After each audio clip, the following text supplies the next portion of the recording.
আজকের এই সুধী সমাবেশের সম্মানিত প্রধান অতিথি গণপ্রজাতন্ত্রী বাংলাদেশ সরকারের মাননীয় প্রধানমন্ত্রী মাননীয় সংসদ নেতা বিএনপি চেয়ারম্যান জনাব তারেক রহমান আপনাদের মাঝে উপস্থিত হয়েছেন। বসুন সবাই প্লিজ।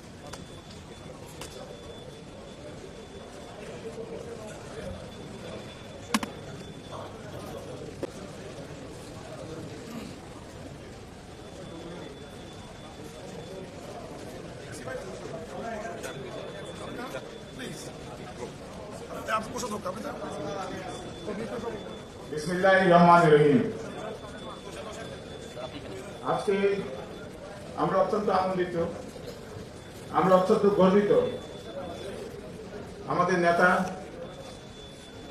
গণপ্রজাতন্ত্রী বাংলাদেশ সরকারের মাননীয় প্রধানমন্ত্রী সকালে বিমানযোগে এখানে অবতরণ করেন এবং সারাদিন তিনি কক্সবাজার, রামু, চকরিয়া, পেকুয়া, মাতামহরি বিভিন্ন অনুষ্ঠানে অংশগ্রহণ করেন। নিজে গাড়ি চালিয়ে কোনো লাইভ হবে না, আপনারা মোবাইল একটু বন্ধ করেন, শৃঙ্খলা মানতে হবে সবার। লাইভ হবে না, রেকর্ড হবে না, এটা আমরা আমাদের মধ্যে শুধু জনরা উপস্থিত হয়েছেন এবং আমাদের অনেক নেতা কর্মীরা উপস্থিত হয়েছেন। নিরাপত্তা বাহিনী যা বলে ওনারা আপনারা সেটা শুনতে হবে। তো মাননীয় প্রধানমন্ত্রী তিনি কর্মবীর এবং তিনি প্রাণবন্ত ভাবে আজকে সারাদিন সফর করেছেন কক্সবাজারে। তো আমি ওনার বেশি সময় নেব না, আমরা ওনার বেশি সময় নেব না। আমরা কবিতায় আমাদের সমস্যা কিভাবে সমাধান করা যায়, আমরা কিভাবে এগিয়ে যাব।